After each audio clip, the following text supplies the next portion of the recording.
Notre Dieu et notre Père, veuille dans ta bonté accomplir ta promesse pour nous aujourd'hui. Sois au milieu de nous, sois dans nos cœurs par l'action de ton Saint-Esprit. Tourne nos regards vers Jésus, notre divin Sauveur, au nom de qui nous te prions. Amen. La lecture biblique va être en deux temps aujourd'hui. On va commencer par Psaume 33, mais versets 1 à 9. Psaume 33, versets 1 à 9. En fait, c'est les versets qu'on aurait dû lire tout à l'heure. Et après, on va prendre 12 à 22. Alors, Psaume 33, 1 à 9. Juste, réjouissez-vous en l'Éternel. La louange sied aux hommes droits. Célébrez l'Éternel avec la harpe. Célébrez-le sur le luth à 10 cordes. Chantez-lui un cantique nouveau. Faites retentir vos instruments et vos voix, car la parole de l'Éternel est droite et toutes ses œuvres s'accomplissent avec fidélité. Il aime la justice et la droiture. La bonté de l'Éternel remplit la terre. Les cieux ont été faits par la parole de l'Éternel et toutes leurs armées par le souffle de sa bouche. Il amoncelle en un tas les eaux de la mer, il met dans des réservoirs les abîmes. Que toute la terre craigne l'Éternel, que tous les habitants du monde tremblent devant lui. Car il dit, et la chose arrive, il ordonne, et elle existe. Maintenant, du verset 12 au verset 22. Heureux le peuple dont l'Éternel est Dieu. Oui, le peuple qu'il a choisi pour patrimoine. Du haut du ciel, l'Éternel regarde la terre, il voit tous les humains. De son trône, il observe tous les habitants de la terre. Il a formé leur cœur à tous, et il reste attentif à chacun de leurs actes. Le roi n'est pas sauvé par une armée nombreuse, le guerrier n'est pas délivré par une grande force. Pour avoir la victoire, le secours du cheval est illusoire, et toute sa vigueur ne suffit pas pour triompher. Mais l'Éternel prend soin de tous ceux qui le craignent, comptant sur son amour, pour les délivrer de la mort et préserver leur vie au jour de la famine. Oui, nous comptons sur l'Éternel. Il est notre bouclier, il est notre secours et notre bouclier. Notre cœur trouve en lui sa joie et notre confiance, nous la plaçons dans le Dieu saint. Accorde-nous ta grâce, ô Éternel, car nous comptons sur toi. Que l'Éternel bénisse sa parole. En 1859, quand le fameux livre de Charles Darwin est sorti, L'origine des espèces, il a fallu une seule journée pour que tous les livres soient vendus et que la première édition soit épuisée. C'est dire à quel point les idées qu'il développe dans ce livre bouillonnaient déjà dans l'esprit des gens de son temps, au point qu'il cherchait déjà désespérément une autre solution, une autre réponse à la réponse biblique sur l'histoire des origines. Vendu en une seule journée. Aujourd'hui, cette théorie-là et tous ses sous-produits représentent le seul enseignement que l'on donne dans la plupart des écoles du monde entier pour expliquer l'histoire de l'origine humaine. La seule explication officielle. Cependant, aujourd'hui, quitte à remonter le courant, quitte à se faire passer pour un naïf, quitte à se faire dédaigner et regarder comme un idiot, j'aimerais vous dire que, en tant que chrétien qui prend la parole de Dieu, la Bible pour parole de Dieu, l'évolutionnisme n'est pas recevable. La parole de Dieu nous parle d'un Dieu qui aime l'être humain, qui le crée. Et c'est la raison pour laquelle, sans aucune honte, je peux dire aujourd'hui que je suis un créationniste convaincu et militant. Le problème, c'est que la théorie d'évolution s'est tellement répandue et répond tellement à un souci profond des gens et de beaucoup de nos contemporains que on a vraiment l'impression d'être les quelques numéros spéciaux qui osent dire autre chose que ce qui est devenu politiquement correct. Vous savez, en fait, l'évolutionnisme, c'est une nouvelle révolution athée. Si vous regardez les révolutions athées qui ont secoué le monde, vous prenez pour commencer la Révolution française, et puis toutes les autres qui ont suivi en Europe et en Asie, elles ont toutes une même origine. L'origine de ces révolutions athées, c'est l'abus d'un christianisme complètement transformé et qui s'est allié avec l'État. Et un jour, les gens ont dit « ça suffit ». En réalité, l'évolutionnisme, c'est la même chose. Un christianisme traditionnel qui a tellement raconté n'importe quoi sur ce que la Bible disait, qu'un jour les gens ont dit « non, ça suffit ». Et le problème, c'est que dans cette révolution culturelle, on a pris l'autorité, on a pris le clergé, on a pris tous ces instruments, on a pris les églises, on a pris la Bible, on a pris Dieu et on a mis tout ça à la poubelle. Parce qu'en réalité, l'évolutionnisme, c'est une décision volontaire et particulièrement profondément enracinée de vouloir donner à l'homme une origine en sortant délibérément et définitivement Dieu de l'équation. Et les tenants de cette idée-là sont prêts à aller très loin pour que Dieu ne rentre plus du tout dans cette histoire. On n'est pas gêné par les incohérences, on n'est pas gêné par les données non scientifiques, on n'est pas gêné par les choses aberrantes. Non, non, non, non, pour autant que Dieu ne soit pas dedans. C'est l'essentiel. Et vous savez,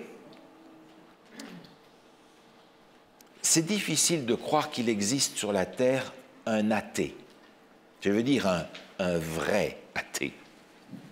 Ils vont tous penser être de vrais athées. Mais écoutez, si vous avez devant vous un athée qui prétend être un pur et dur, demandez-lui quelque chose. Dites-lui, j'aimerais que tu me décrives en détail comment est le Dieu auquel tu ne crois pas.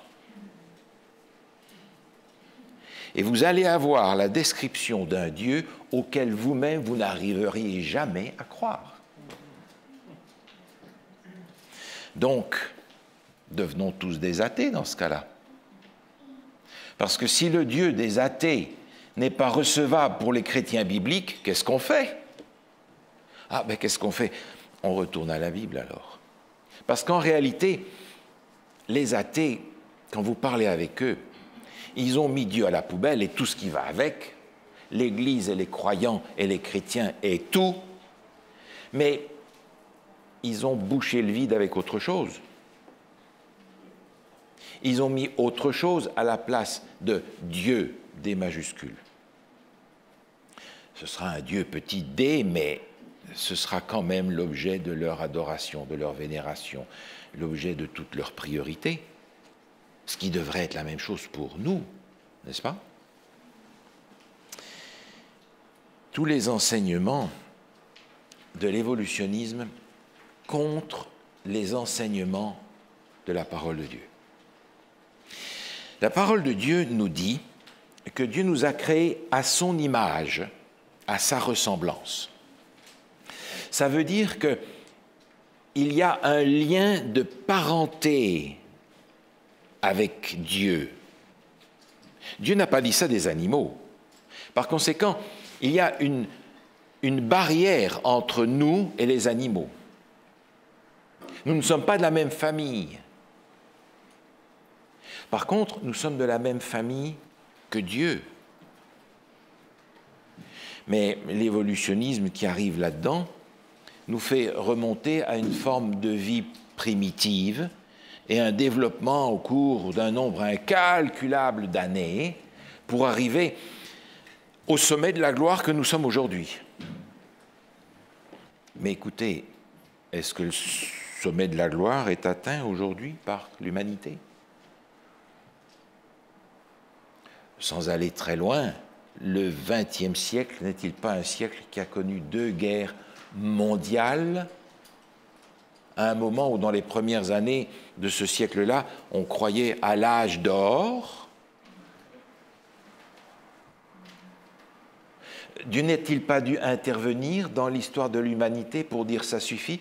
Parce que l'objet de leur pensée était uniquement, chaque jour, porté vers le mal. Et il y a longtemps de ça déjà, que Dieu a dû intervenir pour arrêter la dégringolade. Si bien que, quand on y pense, l'évolutionnisme va nous reléguer au niveau des choses ou des éléments primitifs que Dieu a mis dans le monde. On n'est pas des fils de Dieu, puisqu'il n'y a pas de Dieu, disent-ils. Et se sont développées ainsi ces idées. D'abord, le matérialisme philosophique en disant « Dieu n'existe pas, nous allons adorer la raison ». Ah tiens, vous adorez quelque chose quand même, finalement. Et puis, le matérialisme scientifique qui dit « Dieu n'existe pas, la science va vous donner une solution à l'origine ». Mais finalement, je suis une chose, je suis le produit d'un hasard, je suis le produit de, que sais-je? Est-ce que vous êtes encore quelqu'un? L'évolution décrit l'homme comme une forme de vie qui arrive au succès parce qu'elle va s'adapter le mieux que les autres à la situation dans laquelle elle se trouve. La sélection naturelle. Autrement dit, pourvu que les plus faibles disparaissent, de façon à ce que moi, plus fort, je puisse m'en sortir. Et on va dire, de toute façon, disent les évolutionnistes, Dieu est mort, Dieu n'est pas là. Mais je lis ma Bible et je découvre que la mort, c'est la conséquence du péché. Et je découvre que la mort n'est pas une condition idéale pour avoir une vie qui avance vers le mieux, parce que je découvre que le salaire du péché, c'est la mort. Or, le péché a comme conséquence la dégradation, la désintégration, la détérioration, la dégénération, la destruction, la mort. Est-ce que c'est un facteur de développement, de croissance, d'épanouissement, d'amélioration? Je regarde autour de moi et quand je vois le résultat du péché, je vois la mort, et quand je vois la mort, je n'ai pas l'impression qu'il y a la vie là-dedans. La parole de Dieu nous dit que Dieu a une autorité parce qu'il est le Créateur. Et en tant que Créateur, c'est lui qui a la clé du mode d'emploi de la vie qu'il a créée. Il y a de très beaux textes, on en a lu un tout à l'heure dans le psaume 33, qui nous parle de ce Dieu créateur et de ce Dieu qui non seulement crée l'humanité, mais aime l'humanité. Regardez un autre passage dans le livre des psaumes, le psaume 96. Psaume 96. Psaume 96, dès le premier verset, il est dit ceci. « Chantez à l'Éternel un cantique nouveau, chantez à l'Éternel, vous tous habitants de la terre. Chantez à l'Éternel, bénissez son nom, annoncez de jour en jour son salut. Racontez parmi les nations sa gloire, parmi tous les peuples ses merveilles. Car l'Éternel est grand, très digne de louange. Il est redoutable par-dessus tous les dieux, car tous les dieux des peuples sont des idoles, et l'Éternel a fait les cieux. » Dieu a fait, il est créateur. La Bible ne nous dit pas comment Dieu a fait. Et ça, c'est la frustration des soi-disant scientifiques, parce qu'ils veulent savoir comment ça marche. Ils veulent démonter la machine pour dire « Ah, je sais comment ça fonctionne ». Mais qu'est-ce que vous voulez démonter la création de Dieu pour que l'homme puisse dire « Maintenant, je sais comment ça fonctionne ». C'est Dieu qui l'a fait. Et quand on y pense, c'est quand même incroyable parce qu'il suffit d'une trappe à souris pour que Darwin soit très ennuyé, qu'il ne sache pas comment s'en sortir. Parce que la trappe à souris, en soi, est un élément tellement simple que Darwin n'arrive pas à expliquer comment c'est arrivé par hasard. Ou bien, si on veut être un peu plus loin, on va prendre l'œil. Comment est-ce que l'œil a pu évoluer par milliers d'années et décider au départ qu'il allait commencer à voir? Par conséquent, la Bible ne nous dit pas comment Dieu a créé. La Bible nous dit que Dieu a créé, point. Et parce qu'il est un Dieu d'amour, sa parole nous dit, mais si je t'explique, tu comprendras de toute façon pas. Prends-le. Le salut, par conséquent, est complètement bafoué par l'évolutionnisme. Parce qu'il n'y a pas de Dieu, parce qu'il n'y a pas de péché, puisqu'il n'y a pas de péché, il n'y a pas de loi, puisqu'il n'y a pas de loi, tout va bien. Et chacun fait ce qu'il veut. Et je vais pouvoir me développer comme ça en montant sur les épaules de ceux qui sont avant moi. Mais la mort, dit Darwin, est nécessaire. Elle est nécessaire au développement de ceux qui sont les mieux adaptés. Et quand je lis ma Bible, je trouve quelque chose d'autre. Parce que finalement, l'évolutionnisme, c'est la délivrance des autres pour que je puisse grandir. Tandis que la Bible me dit que le salut, c'est la délivrance de la mort et la délivrance du péché. L'évolutionnisme va dire l'être humain a en lui les propres ressources pour son propre développement. Ah, mais c'est pas difficile. Dans ce cas-là, il est en train de se faire le nouveau Dieu qu'il a déjà mis à la porte. Et quand on parle de ça, avoir en soi les ressources pour son propre développement, si on traduit ça dans un langage qui nous est plus familier à nous chrétiens par rapport aux Écritures, c'est le salut par les œuvres. C'est rien d'autre. Et vous savez, en réalité, Dieu a mis en nous cette soif de l'Éternel. Regardez dans le livre de l'Ecclésiaste au chapitre 3. Regardez dans le livre de l'Ecclésiaste au chapitre 3 ce qui est écrit au verset 11. Ecclésiaste chapitre 3 verset 11. Il est question de Dieu et il dit « Il a fait toutes choses belles en son temps. Même il a mis dans leur cœur la pensée de l'éternité, bien que l'homme ne puisse pas saisir l'œuvre que Dieu fait, du commencement jusqu'à la fin. » Alors je peux comprendre que l'être humain ait voulu étaler sur une durée inimaginable son évolution, parce que l'homme n'est pas capable de comprendre l'œuvre de Dieu depuis A jusqu'à Z. Ce n'est pas possible. La preuve, c'est qu'on cherche encore. Par conséquent, tout ce plan du salut que Dieu a mis en place et expliqué dans les Écritures va se trouver bafoué par l'évolution. Parce que si l'homme a sa propre énergie, sa propre source et ressources pour son propre développement, je n'ai pas besoin d'un sauveur. Parce que je n'ai pas besoin d'être sauvé de la mort, j'ai besoin que les autres meurent pour que moi je puisse prendre la place. Je n'ai pas besoin d'un sauveur, je n'ai pas besoin de la croix, je n'ai pas besoin de la résurrection, je n'ai pas besoin de sa parole. Je peux me débrouiller tout seul. Mais vous savez, les athées ne sont pas seuls à faire ça. Et c'est ce qui me préoccupe.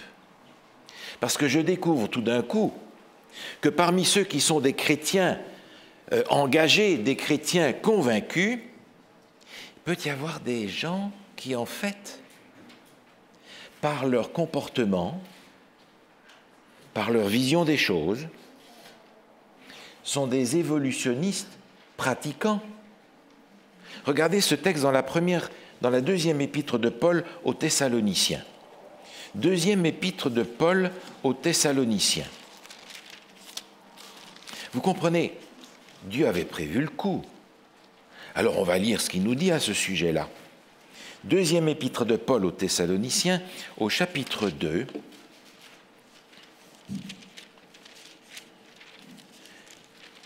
Deux Thessaloniciens, chapitre 2, verset 4. Il est question de l'adversaire qui s'élève au-dessus de tout ce qu'on appelle Dieu ou de ce qu'on adore. Il va jusqu'à s'asseoir dans le temple de Dieu, se proclamant lui-même Dieu. Ah, mais voilà. Voilà tout d'un coup que le christianisme traditionnel, qui se proclame lui-même Dieu, est en train de dire au monde « je suis un évolutionniste pratiquant ». Parce que tous ceux qui n'ont pas reçu, compris, accepté, intégré le message biblique du salut par la foi dans ce que Jésus a fait pour moi, n'ont d'autre ressource que de s'appuyer sur ce qu'ils ont en eux pour se développer tout seuls, pour s'arranger tout seuls. Mais ça, c'est la base de l'évolutionnisme. Et je découvre tout d'un coup, en tremblant, que des chrétiens qui prétendent être des créationnistes convaincus agissent comme des évolutionnistes pratiquants.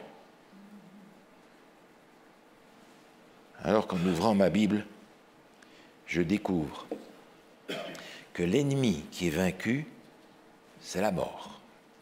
Regardez ce texte dans la première épître aux Corinthiens. Première épître aux Corinthiens au chapitre 15. Le verset 26 dit ceci. 1 Corinthiens chapitre 15, verset 26. 1 Corinthiens chapitre 15, verset 26. Le dernier ennemi qui sera réduit à l'impuissance, c'est la mort. Mais écoutez, moi je loue le Seigneur pour ça tous les jours.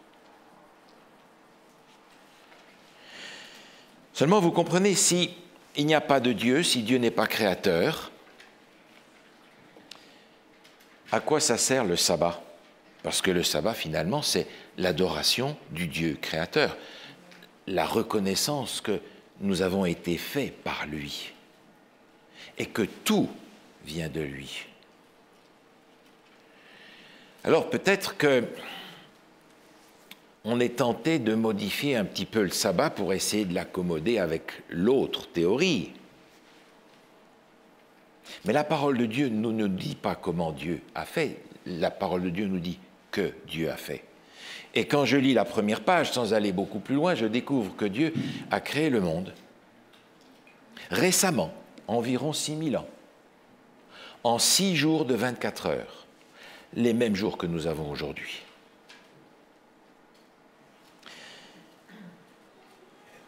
Le fait que nous les ayons encore aujourd'hui nous amène à penser que peut-être le sabbat est encore quelque chose à la page, à l'ordre du jour. Mais évidemment, ça tombe à l'eau pour un évolutionniste qui pense qu'il a fallu des centaines de milliards d'années pour arriver de passer d'une cellule à l'autre. Seulement, si je suis réduit à du matériel,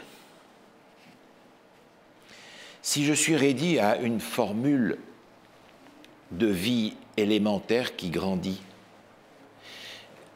quand et comment est arrivée dans l'être humain la notion de conscience? Quand et comment est arrivée dans l'être humain la notion de responsabilité morale? Quand et comment est arrivé dans l'être humain l'amour?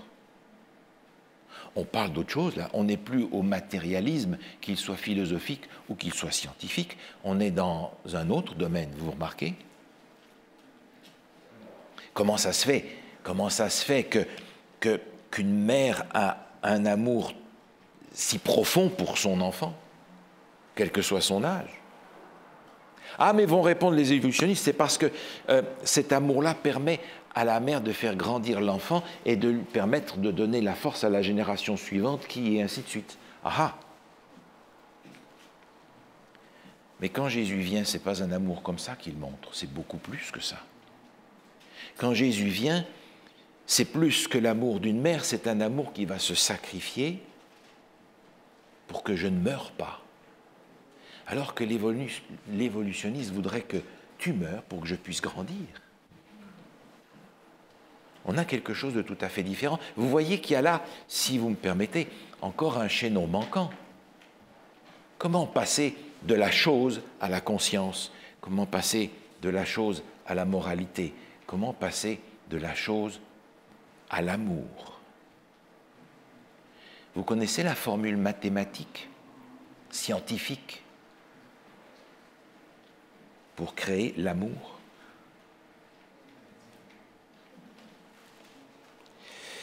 Et bien entendu, si Dieu est absent de la première page, vous comprenez bien qu'il va être aussi absent de la dernière page. Si on pense ne pas avoir besoin de Dieu au début, on pense bien entendu ne pas avoir besoin de Dieu à la fin non plus. Si j'arrive à me développer, et si, comme vous me voyez, je suis le fruit d'une évolution extraordinaire qui arrive dans le beau personnage que je suis, à quoi ça sert que Jésus revienne? Il suffit que vous me donniez le temps d'évoluer encore vers quelque chose de mieux.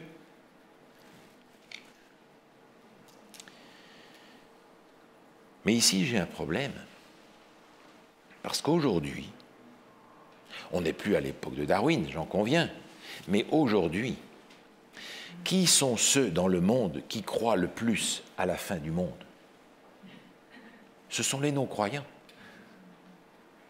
Parce que les croyants disent « tout va bien ». Et ce sont les non-croyants qui sont en train, hors d'une croyance quelconque, de dire on est arrivé au bout, on est arrivé devant le mur, et qui s'y préparent à leur manière.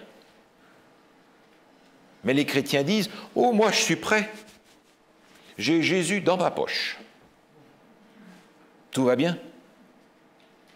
Mais alors, le monde est à l'envers.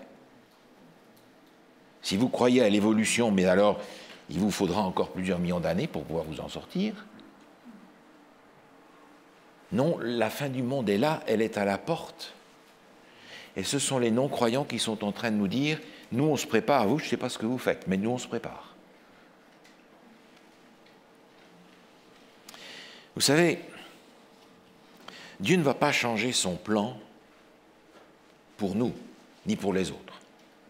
C'est un peu comme ces gens qui disent que la Terre est plate. La Terre est plate. Et ils écrivent des livres, et ils sont très très clairs. Ce sont des gens qui veulent être pris au sérieux. La Terre est plate, c'est ainsi. Mais est-ce que vous croyez que Dieu va aplatir la Terre pour leur faire plaisir? Est-ce que vous pensez que Dieu va changer ses plans pour ne pas décevoir ceux qui pensent quelque chose que le regard simplement peut nous permettre de considérer comme absurde? Dieu n'a pas changé son plan pour ceux qui étaient convaincus que Jésus allait revenir en 1844.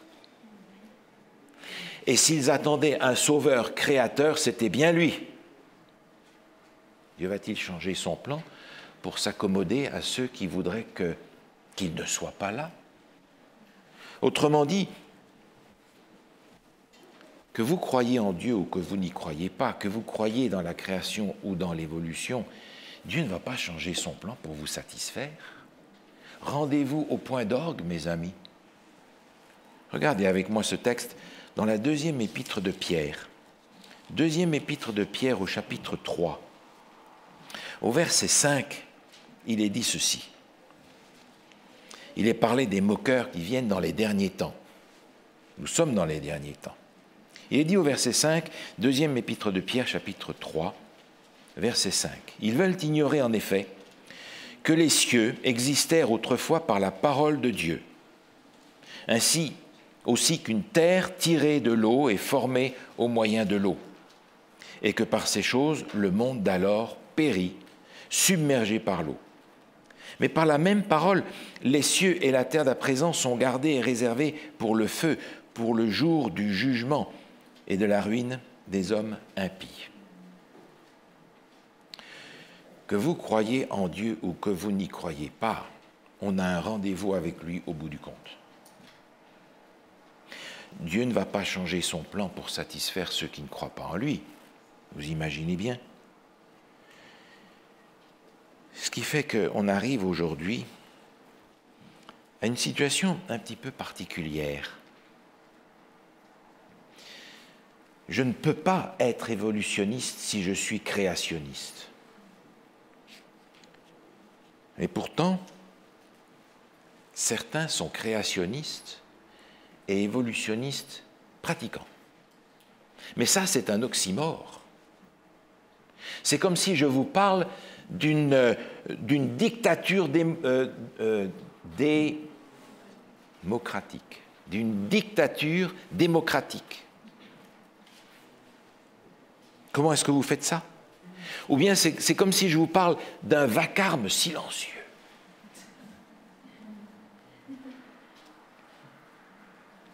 C'est pas possible. Je ne peux pas associer ces deux choses, et pourtant, quand je regarde dans ma vie, j'ai l'impression parfois que le jour du sabbat, je suis créationniste, mais le reste des jours de la semaine, je suis un peu évolutionniste. Et je ne voudrais pas, mes amis, sans m'en rendre compte, sans le savoir, être dans les petits amis de Darwin. Comment est-ce que je fais pour faire ça? Comment est-ce que j'arrive à ce tour de force d'être créationniste convaincu, mais évolutionniste pratiquant dans les faits? Vous savez, si je crois en Dieu, je crois aussi que l'amour de Dieu a un plan pour chacun d'entre nous en particulier.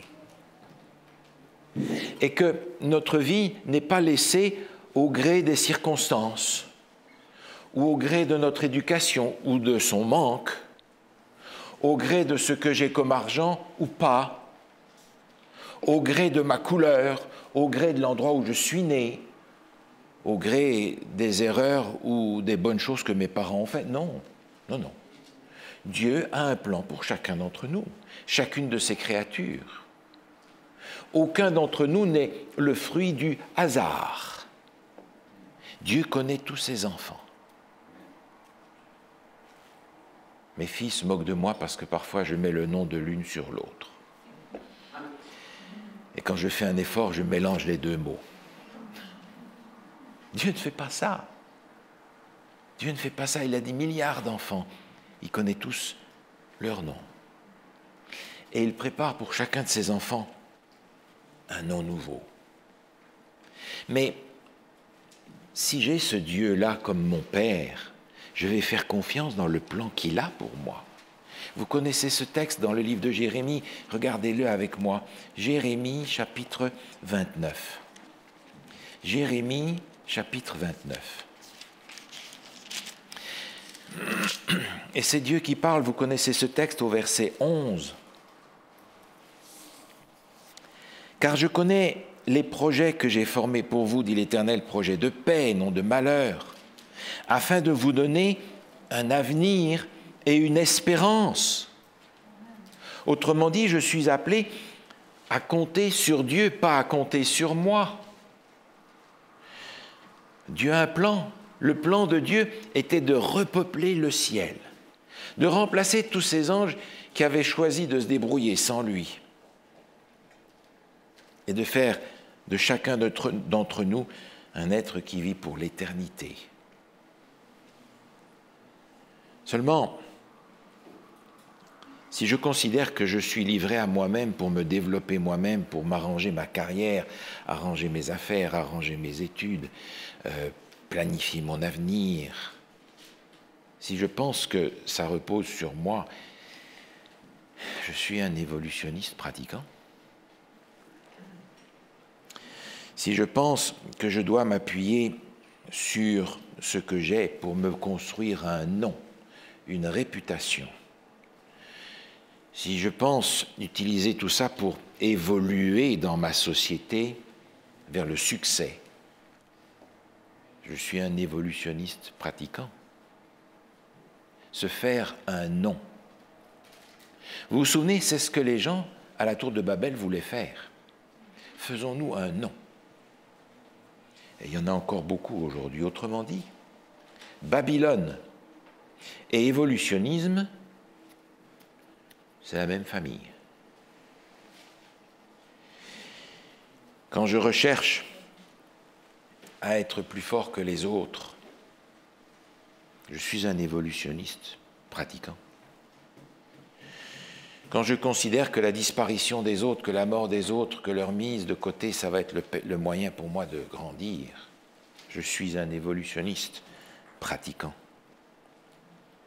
Quand je me donne les moyens de grandir, d'avancer, d'améliorer mon affaire, moi-même, je suis un évolutionniste pratiquant. Quand je cherche à devenir ce que je ne suis pas encore et que je voudrais être aux yeux des autres, je suis un évolutionniste pratiquant. Mais quand je lis les Écritures, l'apôtre Paul me dit de la part de Dieu, vous ne vous appartenez pas à vous-même. Vous ne vous appartenez pas à vous-même. Alors, si je ne m'appartiens pas à moi-même, je suis simplement invité à suivre la volonté de Dieu, à suivre l'exemple de Jésus, qui m'a donné cet exemple, que ta volonté soit faite. Alors, cette mentalité-là, qui consiste à se hisser dans la société, et se hisser aussi dans l'Église, c'est simplement de l'évolutionnisme pratiquant.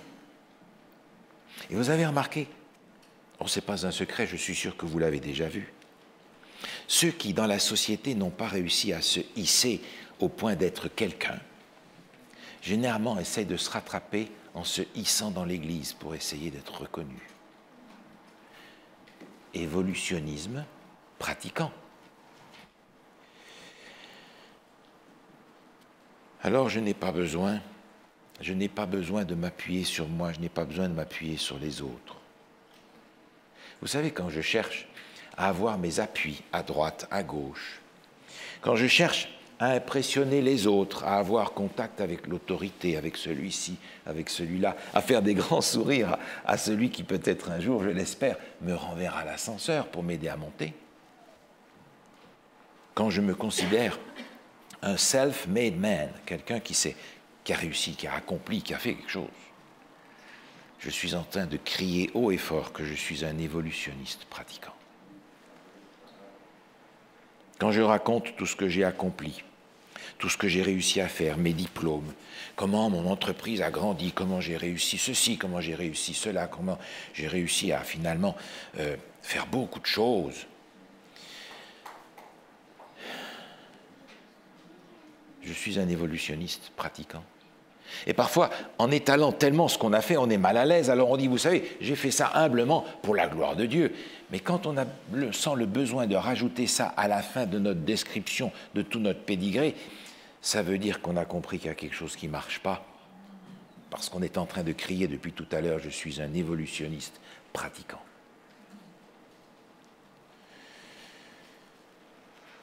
Quand j'essaye d'être à la pointe de tout, pour ne pas être considéré comme